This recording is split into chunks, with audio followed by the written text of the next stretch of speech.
नमस्कार, स्वागत है आप सबका दिन भर की तमाम बड़ी और अहम खबरों के साथ। मैं हूं कवीन सचान। शुरुआत करते हैं हेडलाइन से। प्रधानमंत्री ने साध्वी निरंजन ज्योति के बयान पर राज्यसभा में जताया खेद। मंत्री के इस्तीफे पर अड़ा विपक्ष। लोकसभा में भी बयान की मांग। जनता दल परिवार के 6 राजनीतिक दलों में विलय पर सहमति। मुलायम सिंह यादव को रूपरेखा तय करने की मिली जिम्मेदारी। उत्तर प्रदेश के मऊ में मानव रहित रेलवे क्रॉसिंग पर हादसा। 6 बच्चों की मौत, कई जख्मी। रेल मंत्री ने किया मुआवजे का ऐलान। तीसरे दौरे के लिए चुनाव प्रचार हुआ तेज। जम्मू कश्मीर में उमर अब्दुल्ला और महबूबा मुफ्ती की रैली। झारखंड में बीजेपी अध्यक्ष अमित शाह और राजनाथ सिंह की जनसभाएं। और 2015 विश्व कप क्रिकेट के लिए 30 खिलाड़ियों के लिए नामों का हुआ ऐलान। कई नए चेहरे शामिल। युवराज, सहवाग, गौतम और जहीर को नहीं मिली जगह।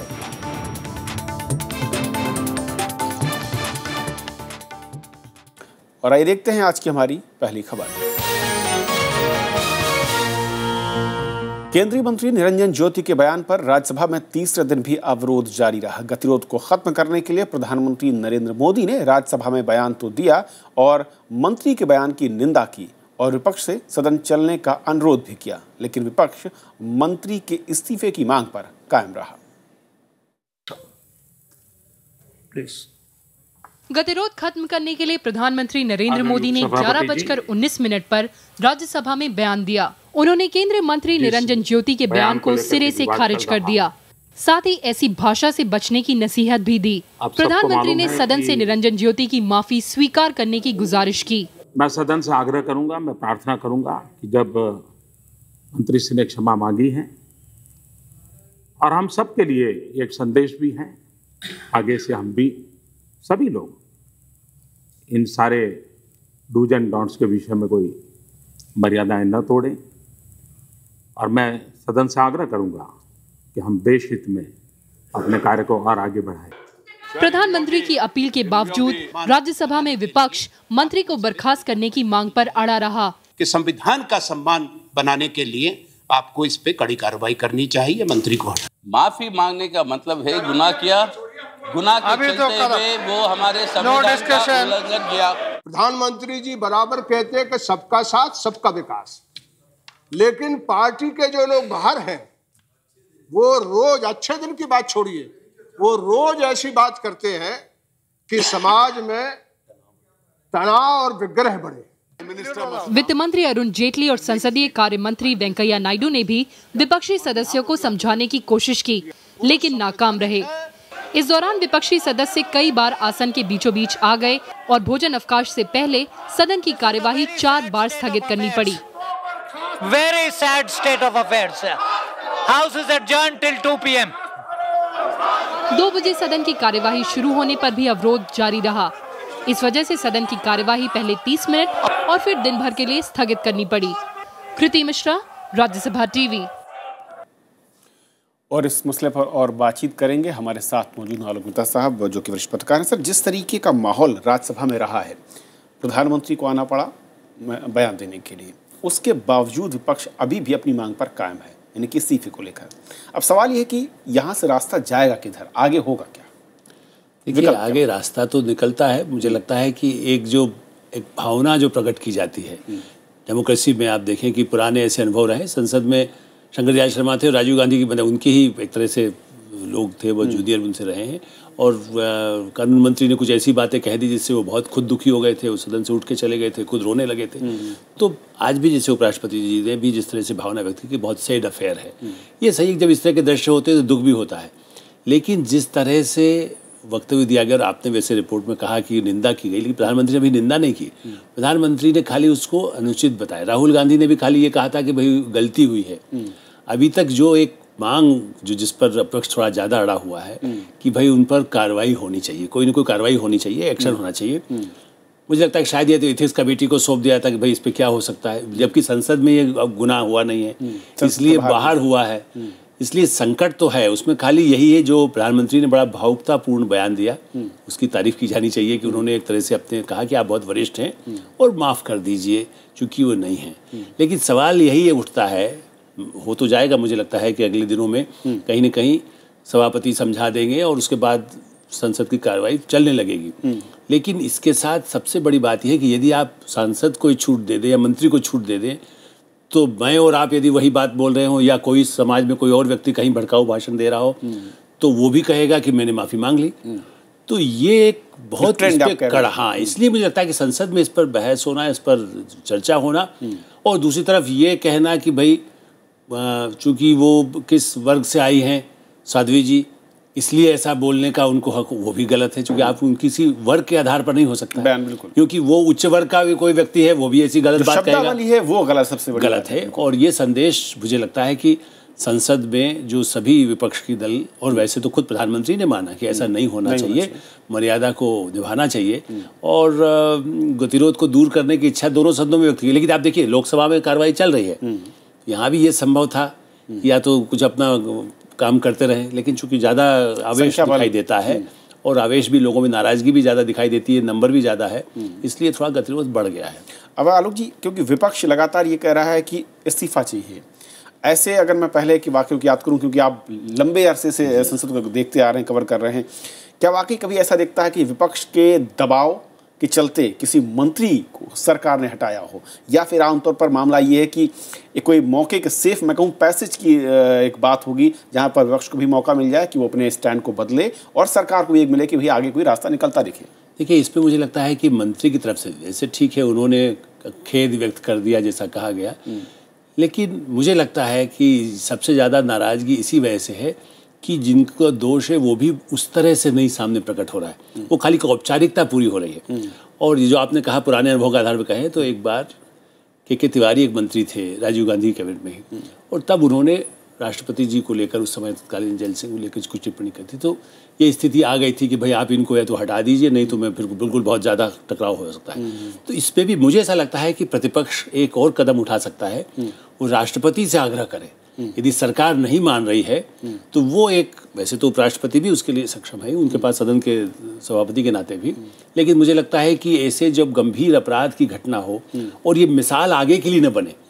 देखिए, वैसे ये सही है, वेंकैया नायडू ने कई जन जिक्र किया कि पहले भी कुछ सांसद इस तरह की बात बोलते थे, प्रसाद वर्मा का नाम लिया, कुछ और नेताओं का नाम लिया, अटल जी के लिए कुछ एक शब्द किसी ने इस्तेमाल किया था। सदन में इस्तेमाल करना अलग बात है, सार्वजनिक सभाओं में लोगों को उत्तेजक भाषण दे के भड़काना सांप्रदायिक आधार पर, चाहे वो कांग्रेस नेता ने कभी बिजनौर में कहा बोला था बोटी बोटी काट देंगे टाइप, वो भी बहुत गंभीर मामला था। तो मुझे लगता है कि राजनीतिक दलों के लिए इस पर सहमति बनना चाहिए। खाली सवाल बीजेपी, कांग्रेस, समाजवादी का नहीं है और किसी वर्ग का नहीं है। इसमें मुझे लगता है कि राजनीति में ही क्यों नहीं ऐसा हो, समाज में अभिव्यक्ति का अधिकार दे, मुझे आपको मिला है, तो वही अधिकार जब सब नागरिक को है, तो उसके जो दोषी हैं, यदि गाड़ी से एक्सीडेंट यदि सांसद की गाड़ी से होगा, सॉरी मैं बहुत जल्दी में संसद, चूंकि मोदी जी ने कहा था इसलिए जाना था तो मैंने टकरा दिया और 2 लोग घायल हो गए, क्या उसको वो सजा नहीं होनी चाहिए जो किसी भी दूसरे को होना चाहिए? तो मुझे लगता है कि ये गंभीर अपराध है कानून को तोड़ना, और इसके लिए सभी राजनीतिक दलों को, मैं मानता हूं कि दूसरे दल भी ऐसा कर सकते हैं, करते हैं, मुस्लिम लीग के हों, कोई दूसरे नेता हों, उत्तेजक भाषण देना, उसके लिए जो किसी भी आदमी को अपराधी बनाता है, जिस पर मानहानि का केस होता है या दूसरे मामले होते हैं, तो इसमें उसके लिए रास्ता निकल सकता है। उसको चेतावनी, देखिए यदि प्रधानमंत्री या राष्ट्रपति कहें, चेतावनी दी जाती है, दंडित किया जाएगा, 2 दिन के लिए सस्पेंड किया जाएगा, कुछ तो कार्रवाई दिखाई जानी चाहिए ताकि दूसरे को मिसाल बने। प्रतीकात्मक कोई कार्रवाई दिखनी चाहिए जिसके चलते हो, लेकिन क्या ये मुमकिन दिख रहा है सरकार के संकेतों से? क्या ऐसा कोई उम्मीद, कोई संभावना आप देख रहे हैं? देखिए, मुझे तो कम दिखाई देती है, क्योंकि मुझे ऐसा लगता है कि जिस तरह से एक नई सरकार बनी है, सही है, कई लोग नए मंत्री हैं और उनके अपनी विचारधारा जीवन में किसी उम्र में जैसे होता है ना, आप यदि कॉलेज यूनिवर्सिटी निकल जाते हैं तो जो आपकी आदत होती है कई बार यूनिवर्सिटी के लीडर की तरह ही लोग इस्तेमाल करते हैं। तो मुझे लगता है कि जिन विचारधारा के आधार पर कोई पार्टी का नेता आगे बढ़ता है, और जबकि मैं तो वैसे देखा जाए तो जो लोग साध्वी या साधु या योगी कहते हैं या कोई मौलाना या कोई चर्च के पादरी कहते हैं, तो वो तो वैसे भी राजनीति से थोड़ा दूर ही रहना चाहिए, सांसारिकता से। जब वो सांसारिक समाज में आ गए, उनकी भाषा पर खास संयम भी होना चाहिए, और वो यदि भागवत पाठ करते हैं, गीता करते हैं या कुरान की बात करते हैं, तो उनको तो और ज़्यादा संयम होना चाहिए। तो मुझे लगता है कि इसके बारे में भी जब ये आपका कहना कि इसके बाद वो कोई बहुत जल्दी कोई परिवर्तन होगा, मुझे लगता है कि उन सब लोगों की भावनाओं के बारे में पहले से अंदाज रहा है कि वो ऐसी बातें बोल करके ही चुनाव में जीत के आए हैं। तो उस समय तो आप कह सकते हैं सबने नहीं सुना, टीवी पर नहीं दिखाई दिया, वो पद पर नहीं थे और इसलिए उन्होंने माफी मांग के बाद बयान देना ये ज़्यादा है। बहुत बहुत शुक्रिया सर इस पूरे मसले पर बातचीत करने के लिए और तकनीकी पहलुओं के साथ बताने के लिए कि आखिर किस तरीके का इतिहास रहा है संसद के अंदर इस तरह का कोई मामला सामने आया है। तो ये थी हमारी पहली खबर। केंद्रीय मंत्री साध्वी निरंजन ज्योति के बयान को लेकर लोकसभा में भी लगातार तीसरा दिन अवरोध हुआ। विपक्ष इस मसले पर प्रधानमंत्री के जवाब की मांग पर कायम है।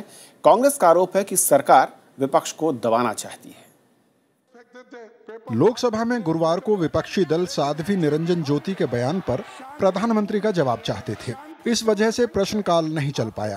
कांग्रेस ने सरकार पर तानाशाही का आरोप लगाया है। इतने शांतिपूर्ण ढंग से विचार रखने के बावजूद भी हमको मौका नहीं मिला और प्रधानमंत्री जी यहाँ पर आकर स्टेटमेंट क्यों नहीं दे रहे, क्या वजह है? लेकिन स्पीकर सुमित्रा महाजन ने विपक्ष के आरोप को खारिज कर दिया। ऐसा नहीं है कि आपके यानी अब आप अपने आप को सभी विपक्ष बोल रहे हैं, तो सभी की किसी भी बात को यहाँ से अननोटिस नहीं जाने दिया गया है। आपको जो जिस तरीके के आपने कहा चेयर पर किसी प्रकार का दबाव नहीं है, ये आपने अनुभव किया होगा। हर उस बात का जवाब यहाँ से मंत्रिमंडल की तरफ से दिया गया है। अवरोध के बावजूद शून्यकाल की कार्यवाही जारी रही। लिहाजा कांग्रेस, टीएमसी, लेफ्ट और समाजवादी पार्टी समेत दूसरे विपक्षी दलों ने सदन से वॉकआउट किया। श्याम सुंदर के साथ प्रणव गोस्वामी, राज्यसभा टीवी। निरंजन ज्योति के बयान पर संसद में बना गतिरोध तोड़ने के लिए क्या रास्ता होगा? हमारे संवाददाता श्याम सुंदर ने इस बारे में संसदीय कार्य राज्य मंत्री मुख्तार अब्बास नकवी से बात की। इस वक्त हमारे साथ संसदीय कार्य मंत्री मुख्तार अब्बास नकवी मौजूद है। मुख्तार अब्बास नकवी साहब, जो गतिरोध बना हुआ है, क्या रास्ता है? देखिए, ये दुर्भाग्य है। ये दुर्भाग्यपूर्ण इसलिए है कि कांग्रेस पार्टी को विशेष तौर से ये लगता है कि उसकी अराजकता और उसका अहंकार जो है उसको कोई फ़ायदा पहुंचाने वाला है। उससे एक बात बहुत साफ है कि कांग्रेस पार्टी न तो ज़मीन की सच्चाई को समझने को तैयार है, ना तो जो देश के लोगों का मूड और माहौल है उसको समझने को तैयार है, और इस तरह का उसका डिफीट के डिप्रेशन के बाद इस तरह का अराजकता और अहंकार उसको जो है वो और उसकी ज़मीन को खिसका रहा है। लेकिन सर, कई अहम बिल पास होने हैं जो देश के विकास से जुड़े हुए हैं। सरकार का ये कहना है रास्ता तो निकालना पड़ेगा, सरकार की जिम्मेदारी होगी। हमने चर्चा की। विपक्ष के कुछ साथियों का कहना था कि प्रधानमंत्री जी बयान दे दें। प्रधानमंत्री जी ने भी आकर के आज बयान दे दिया। उसके बाद तो इशू क्लोज हो जाता है। अब उनको लगता है कि इस तरह के अहंकार, इस तरह की अराजकता, इस तरह के शोरगुल के माध्यम से वो जो है वो कोई बहुत बड़ा तीर मारने वाले हैं, तो वो कहीं ना कहीं गलतफहमी में। बहुत बहुत शुक्रिया सर, थैंक यू। विदेश मंत्री सुषमा स्वराज ने प्रधानमंत्री नरेंद्र मोदी के हालिया विदेश दौरों के बारे में आज राज्यसभा को जानकारी दी। उन्होंने कहा कि दुनिया के देश भारत की ओर उम्मीद भरी नजरों से देखते हैं। सुषमा स्वराज ने प्रधानमंत्री के 3 देशों के दौरे के बारे में सदन को जानकारी दी। प्रधानमंत्री नरेंद्र मोदी ने म्यांमार, ऑस्ट्रेलिया और फिजी की यात्रा के दौरान आसियान और G20 देशों की बैठक में शिरकत की थी। इस दौरान कई अहम समझौतों पर भी सहमति बनी थी। विदेश मंत्री ने बताया कि केंद्र की एनडीए सरकार ने दुनिया के कई देशों के साथ सहयोग को बढ़ाया है।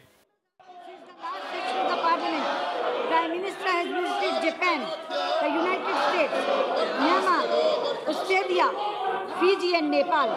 Besides participating in the United Nations General Assembly, we were honored by the visit of Australian Prime Minister Tony Abbott and Chinese President Xi Jinping to India in September. Rajya Sabha में विपक्ष के अवरोध के बीच विदेश मंत्री ने अपना बयान पढ़ा। बुधवार को ही उन्हें इस मसले पर राज्यसभा में बयान देना था, लेकिन अवरोध की वजह से उन्होंने बयान नहीं दिया था। कृति मिश्रा के साथ ब्यूरो रिपोर्ट, राज्यसभा टीवी। मानव रहित रेलवे क्रॉसिंग अब भी जानलेवा बने हुए हैं और ऐसा ही एक हादसा आज उत्तर प्रदेश के मऊ जिले में हुआ, जिसमें 6 बच्चों की मौत हो गई। रेल मंत्री ने घटनास्थल का दौरा कर मुआवजे का ऐलान किया। संसद में भी इस मसले पर बयान दिया गया। मऊ के रानीपुर में मानव रहित रेलवे क्रॉसिंग पर स्कूल वैन के ड्राइवर की लापरवाही से कई परिवारों के चिराग बुझ गए। आजमगढ़ से वाराणसी जा रही पैसेंजर ट्रेन की टक्कर से स्कूल वैन बुरी तरह क्षतिग्रस्त हो गई। इस दर्दनाक घटना के बाद से लोग बेहद गुस्से में हैं। चश्मदीदों के मुताबिक हादसे के वक्त घना कोहरा था। घटना ट्रेन ओर से आ गई, ओर से गाड़ी लेके आ रहा था और गाड़ी का इतना हिस्सा पाया, गाड़ी रेलवे ने मार दिया, गाड़ी उड़ गई। रेल मंत्री ने लोकसभा में हादसे की जानकारी दी और मुआवजे का ऐलान किया। On humanitarian grounds, an ex gratia amount of rupees 2 lakh each to the next of the kin of the deceased, rupees 1 lakh for the grievously injured, and rupees 20,000 to persons who sustained simple injury have been announced. देश में करीब 11,000 मानव रहित railway crossing हैं, जिसकी वजह से ऐसे हादसे की आशंका हमेशा बनी रहती है। रेल मंत्रालय के आंकड़ों के मुताबिक 2001 से 2013 के बीच मानव रहित रेलवे क्रॉसिंगों पर 870 लोगों ने जान गंवाई है, जबकि अप्रैल 2013 से दिसंबर 2013 के बीच 66 लोग मारे गए हैं। Bureau report, Rajya Sabha TV. Janata Dal परिवार के 6 राजनीतिक दलों के बीच विलय को लेकर सहमति बन गई है। समाजवादी पार्टी प्रमुख मुलायम सिंह यादव को इस संभावित विलय की रूपरेखा तय करने की जिम्मेदारी दी गई है। जेडीयू नेता नीतीश कुमार ने बताया कि 22 दिसंबर को ये सभी दल मिलकर केंद्र सरकार के खिलाफ दिल्ली में धरना देंगे। जनता परिवार का हिस्सा रहे 6 राजनीतिक दलों के प्रतिनिधि गुरुवार को दिल्ली में मुलायम सिंह के घर इकट्ठा हुए। इसमें मुलायम सिंह के अलावा आरजेडी नेता लालू प्रसाद यादव, जेडीयू नेता नीतीश कुमार और जनता दल सेकुलर के नेता एचडी देवेगौड़ा शामिल हुए। आईएनएलडी से दुष्यंत चौटाला और समाजवादी जनता पार्टी के कमल मोरारका भी इस बैठक में थे। सबको मर्ज करके एक दल बनाना है, हम लोग उसी दिशा में आगे बढ़ रहे हैं और उसी के लिए आज श्री मुलायम सिंह जी को अधिकृत कर दिया गया है कि अब सब लोगों से बात करके इसके आगे की जो मोडालिटीज होती है, जो रूपरेखा होता है, उसके बारे में वो चर्चा करके निर्धारित करें। ये एकजुटता दरअसल बीजेपी के नेतृत्व वाली केंद्र सरकार का विरोध करने और विकल्प पेश करने की कोशिश है। कुनबा बढ़ाने की भी कोशिशें हैं और इसके लिए बीजेपी के विरोधी दलों से संपर्क साधा जा रहा है। राजनीतिक तौर पर कदम में कदम मिलाकर चलने का सवाल है। लेफ्ट के साथ भी होगा और कई ऐसे दल हैं जो भले ही जनता परिवार के सदस्य नहीं रहे हों, अंग नहीं रहे हों, इसके बाहर हैं, लेकिन आज की परिस्थिति में हम सब की एक कॉमन फीलिंग हो सकती है। वैसे दलों को भी अप्रोच किया जाएगा। कांग्रेस ने धर्मनिरपेक्ष दलों के एक साथ आने पर संतोष जताया है। बीजेपी को छोड़कर उनके साथ भी जितने दल हैं वो भी उनसे खुश नहीं है और धर्मनिरपेक्ष ताकतें, तो मैं समझता हूं कि सबको एक हो जाना चाहिए। हालांकि बीजेपी ने जनता दल की एकजुटता की कवायद को फिजूल करार दिया है।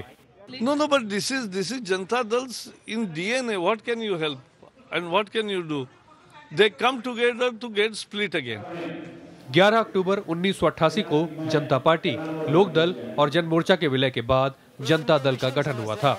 चंद्रशेखर, वीपी सिंह, देवीलाल साथ आए थे और 1989 में बीजेपी के सहयोग से केंद्र में सरकार भी बनी थी, लेकिन आंतरिक मतभेद की वजह से ये सरकार 11 महीने में ही गिर गई थी और उसके बाद जनता दल परिवार बिखरता चला गया। विपिन चौहान के साथ अरविंद कुमार सिंह, राज्यसभा टीवी। महाराष्ट्र की बीजेपी सरकार में शामिल होने के लिए शिवसेना तैयार हो गई है, लेकिन शिवसेना इसके बदले के साथ ही केंद्र में कम से कम 2 मंत्री पद चाहती है और इन दोनों पार्टियों के बीच इस पर जल्द ही बातचीत भी होने वाली है। महाराष्ट्र में मसला सुलझने के बाद अब शिवसेना केंद्र में मंत्रियों की संख्या बढ़ाने पर बातचीत शुरू करने वाली है। शिवसेना चाहती है कि केंद्र में पार्टी को कम से कम 1 कैबिनेट और 1 राज्य मंत्री का पद और मिले। फिलहाल शिवसेना की तरफ से अनंत गीते नरेंद्र मोदी सरकार में कैबिनेट मंत्री हैं, लेकिन उनके भारी उद्योग मंत्रालय से पार्टी ज्यादा खुश नहीं है। The center also, whatever will be decided between the party president Uddhav Ji Thackeray from Shiv Sena and BJP top leadership from Delhi. उधर कई दिनों की बातचीत के बाद बनी सहमति के मुताबिक महाराष्ट्र की बीजेपी सरकार में शिवसेना के 12 मंत्री शामिल होंगे। इनमें 5 कैबिनेट और 7 राज्य मंत्री होंगे। शुक्रवार को होने वाले शपथ ग्रहण समारोह में शिवसेना के साथ बीजेपी के भी मंत्री शपथ ले सकते हैं। स्थानीय निकाय के चुनाव है, महानगर पालिका हो या जिला पंचायत हो, उसमें भी इस गठबंधन को हम आगे ले जाएंगे। उसके लिए नए सिरे से एक समन्वय समिति स्थापित होगी और उस चुनाव से पहले उसके सीटों का बंटवारा हम करेंगे। बीजेपी और शिवसेना में 25 साल पुराना गठबंधन महाराष्ट्र विधानसभा चुनाव के ठीक पहले टूट गया था। Bureau report, Rajya Sabha TV. अब खबरें चुनावी समर से। केंद्रीय गृह मंत्री राजनाथ सिंह और बीजेपी अध्यक्ष अमित शाह ने आज झारखंड में रैलियां की।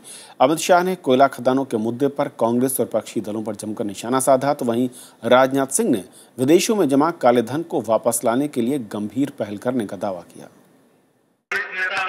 बीजेपी अध्यक्ष अमित शाह ने गुरुवार को झारखंड में एक बार फिर जमकर प्रचार किया। उन्होंने बोकारो, सरायकेला खरसावां और रांची ग्रामीण की 2 सीटों समेत 4 रैलियां की। ओरमांझी में एक रैली में उन्होंने कहा कि राज्य के विकास के लिए जरूरी है कि यहां पर एक सुशासन वाली बहुमत की सरकार हो। राज्य के अंदर कोई भी सरकार को टिकने नहीं दिया। सरकार बनाते गए, गिराते गए, बनाते गए, गिराते गए और कांग्रेस हर बार अस्थिरता फैलाकर लूट करती है। और इसी के कारण आज झारखंड देश में काफी पिछड़ गया है और इसीलिए भारतीय जनता पार्टी की पूर्ण बहुमत की सरकार चाहिए। वहीं केंद्रीय गृह मंत्री राजनाथ सिंह ने झारखंड के बड़कागांव की रैली में काले धन पर एनडीए सरकार की नीतियों की तारीफ की। हमारी सरकार बनने के 100 दिनों के अंदर ही दुनिया के दूसरे देशों में भारत की जनता की गाढ़ी कमाई का पैसा लूट कर जिन लोगों ने काले धन के रूप में दुनिया के दूसरे देशों की बैंकों में जमा कर रखा है, उसे 100 दिनों के अंदर हिंदुस्तान में लाने की कार्रवाई हम प्रारंभ कर रहे हैं। 100 दिन की बात है, लेकिन बहनों भाइयों 7 दिन नहीं गुजरने दिया और यह एसआईपी बनाकर दुनिया के दूसरे देशों की बैंकों में जमा काले धन को लाने की कार्रवाई हम लोगों ने प्रारंभ कर दी। झारखंड में 5 दौर में हो रहे विधानसभा चुनाव में बीजेपी राज्य की 81 में से 72 सीटों पर चुनाव लड़ रही है। पार्टी ने 8 सीटें अपनी सहयोगी ऑल झारखंड स्टूडेंट यूनियन और 1 सीट लोक जनशक्ति पार्टी को दी है। Bureau report, Rajya Sabha TV. Jammu Kashmir के मुख्यमंत्री उमर अब्दुल्ला ने आज तीसरे दौर के प्रचार के लिए कई रैलियां की। पीडीपी अध्यक्ष महबूबा मुफ्ती ने भी आज बारामूला में प्रचार किया। मुख्यमंत्री उमर अब्दुल्ला ने गुरुवार को उरी और तराल रैलियों को संबोधित किया। उन्होंने दावा किया कि सूबे में सरकार बनाने का बीजेपी का सपना कभी पूरा नहीं होगा। उमर अब्दुल्ला ने सशस्त्र बल विशेषाधिकार कानून यानी आफ्स्पा को भी गैर जरूरी बताया। आर्मी मेरे कमांड में नहीं है। अगर आर्मी मेरे कमांड में होता, आफ्स्पा जैसी चीज को मैं उठा दिया होता अभी तक। सीआरपीएफ मेरी कमांड में नहीं है। सीआरपीएफ मरकज का फोर्स है। यहाँ ज्यादातर जो एंटी मिलिटेंसी के फोर्सेस हैं वो मरकज के कंट्रोल में है। यहाँ तक कि आज के दिन में पुलिस पे भी मेरा कंट्रोल नहीं है। हमारी यही कोशिश रहेगी कि लोग बढ़ चढ़ के इलेक्शन में हिस्सा लें, अपना वोट दें और बीजेपी के इस मिशन 44 को जो है इसको नाकामयाब बनाएं। उधर पीडीपी अध्यक्ष महबूबा मुफ्ती भी तीसरे दौर के लिए जोरदार प्रचार कर रही हैं। उन्होंने बारामूला में एक रोड शो किया। Bureau report, Rajya Sabha TV. Congress उपाध्यक्ष राहुल गांधी 2 दिन से अपने संसदीय क्षेत्र अमेठी के दौरे पर हैं। आज उन्होंने कार्यकर्ताओं से मुलाकात की। वो इंदिरा गांधी नेत्र अस्पताल के 10 साल पूरे होने के कार्यक्रम में भी शामिल हुए। या उन्होंने प्रधानमंत्री नरेंद्र मोदी के काम करने के तरीके पर सवाल खड़ा किया। कांग्रेस उपाध्यक्ष ने कहा कि उनकी सोच गांवों और ग्रामीणों को मजबूत करने की है। उनकी सोच है कि वो सब चीज करें,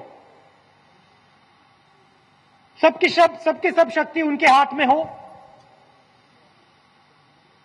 और पूरे हिंदुस्तान को दिल्ली से चलाया जाए। क्रिकेट वर्ल्ड कप 2015 के लिए टीम इंडिया के संभावित 30 खिलाड़ियों में युवराज सिंह समेत 5 वरिष्ठ खिलाड़ियों को जगह नहीं मिली। टीम में कुछ नए खिलाड़ियों को मौका दिया गया है। बीसीसीआई की चयन समिति ने फरवरी में होने वाले विश्व कप के लिए टीम इंडिया के संभावित 30 खिलाड़ियों की सूची गुरुवार को जारी कर दी। पिछले विश्व कप में टीम इंडिया के जीत के हीरो रहे युवराज सिंह के साथ वीरेंद्र सहवाग, गौतम गंभीर, जहीर खान और हरभजन सिंह को संभावित टीम में जगह नहीं मिली है। विश्व कप के लिए 30 संभावित खिलाड़ियों में कप्तान महेंद्र सिंह धोनी, शिखर धवन, रोहित शर्मा, अजिंक्य रहाणे, रॉबिन उथप्पा, विराट कोहली, सुरेश रैना, अंबाती रायडू, केदार जाधव, मनोज तिवारी, मनीष पांडे, रिद्धिमान साहा, संजू सैमसन, आर अश्विन, परवेज रसूल के नाम शामिल हैं। इसके अलावा करण शर्मा, अमित मिश्रा, रविंद्र जडेजा, अक्षर पटेल, ईशांत शर्मा, भुवनेश्वर कुमार, मोहम्मद सामी, उमेश यादव, वरुण एरन, धवल कुलकर्णी, स्टुअर्ट बिन्नी, मोहित शर्मा, अशोक डिंडा, कुलदीप यादव और मुरली विजय को भी संभावितों में जगह मिली है। It's a very balanced team selection. After a lot of deliberation and the input by all the selectors, the probable list was finalized. विश्व कप अगले साल फरवरी में ऑस्ट्रेलिया और न्यूजीलैंड में खेला जाएगा। 2011 में हुआ पिछला वर्ल्ड कप भारत ने श्रीलंका को हराकर जीता था। क्रिकेट से संन्यास ले चुके सचिन तेंदुलकर भी उस टीम में शामिल थे। Bureau report, Rajya Sabha TV. तो खबरों के आज के सफर में इतना ही, लेकिन जाते जाते छोड़ जाते हैं देश की कुछ और बड़ी खबरों के साथ। नमस्कार। छत्तीसगढ़ के सुकमा जिले में शहीद सीआरपीएफ जवानों की वर्दी कूड़ेदान में पाए जाने पर जांच के आदेश दिए गए हैं। सीआरपीएफ के कार्यवाहक महानिदेशक आरसी तायल ने कहा कि ये गंभीर मामला है और दोषियों को बख्शा नहीं जाएगा। कांग्रेस ने खून से लथपथ वर्दियों को इस तरफ फेंके जाने पर शहीदों का अपमान बताया है। नेशनल ग्रीन ट्रिब्यूनल ने राजधानी दिल्ली को प्रदूषण मुक्त बनाने के लिए सख्त कदम उठाए जाने पर जोर दिया है। ट्रिब्यूनल ने निर्देश दिया है कि जिम्मेदार एजेंसियां वाहनों के पंजीयन और पार्किंग शुल्क में इजाफा करें। सुप्रीम कोर्ट के पूर्व न्यायाधीश और जाने माने न्यायविद जस्टिस कृष्ण अय्यर का आज कोच्चि के एक अस्पताल में निधन हो गया। वे 100 साल के थे। प्रधानमंत्री नरेंद्र मोदी ने ट्विटर पर जस्टिस अय्यर को श्रद्धांजलि देते हुए शोक जताया। बीजेपी के दिवंगत नेता गोपीनाथ मुंडे की सड़क हादसे में हुई मौत के मामले में उनके ड्राइवर के खिलाफ सीबीआई ने आज चार्जशीट दायर कर दी। ड्राइवर गुरिंदर सिंह के खिलाफ लापरवाही से गाड़ी चलाने का मामला दर्ज किया गया है। संचार उपग्रह G16 का 5 दिसंबर को फ्रेंच गयाना के एरियन 5 रॉकेट से प्रक्षेपण किया जाएगा। GSAT-16 अत्याधुनिक संचार उपग्रह है जिसे इसरो ने तैयार किया है। इस उपग्रह से भारतीय संचार सेवाओं की क्षमता में इजाफा होगा। पेरू की राजधानी लीमा में जारी जलवायु सम्मेलन में भारत ने विकसित देशों के प्रति कड़ा रुख अपनाया है। भारत ने साफ तौर पर कहा है कि विकसित देशों ने पूर्व में बड़ी मात्रा में ग्रीन हाउस गैसों का उत्सर्जन किया है। विकसित देशों को चाहिए कि वो अब इसकी भरपाई करें। श्रीलंका की जाफना जेल में बंद भारत के 38 मछुआरे जल्द रिहाई की मांग को लेकर अनिश्चितकालीन भूख हड़ताल पर हैं। जाफना में भारतीय वाणिज्य दूतावास ने भारतीय उच्चायोग को इसकी जानकारी दे दी है। श्रीलंका ने इन्हें अपने जल क्षेत्र में मछली मारने के आरोप में गिरफ्तार किया है। कश्मीर घाटी में पारा गिरने से सर्दी में इजाफा हुआ है। श्रीनगर में बुधवार रात का तापमान -2.2 डिग्री सेल्सियस रहा, जबकि लेह का न्यूनतम तापमान -12.6 डिग्री दर्ज किया गया।